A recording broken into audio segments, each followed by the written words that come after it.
আসসালামু আলাইকুম। সবাই কেমন আছেন? আমি জুয়েল। বাংলাদেশের ৬৪ জেলা সাইকেলে ভ্রমণ করার জন্য বেরিয়েছি। বর্তমানে আমি এখন আছি লালমনিরহাট সার্কিট হাউসের সামনে। লালমনিরহাট সার্কিট হাউসটি ভ্রমণ করে আমার খুব ভালো লাগলো।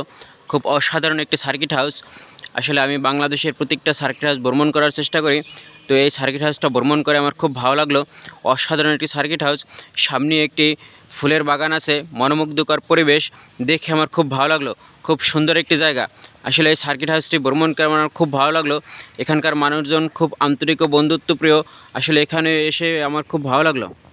তো এই সার্কিট হাউসটি কার কীরকম লেগেছে আপনাদের মতামত কমেন্টের মাধ্যমে বলে যাবেন। ভিডিওটি বেশি বেশি লাইক, কমেন্ট ও শেয়ারের মাধ্যমে সকলের কাছে পৌঁছে দেবেন এবং সকলকে দেখার সুযোগ করে দেবেন। সত্যি লালমনিরহাট সার্কিট হাউসটি ভ্রমণ করে আমার খুব ভালো লাগলো। খুব সুন্দর একটি সার্কিট হাউস।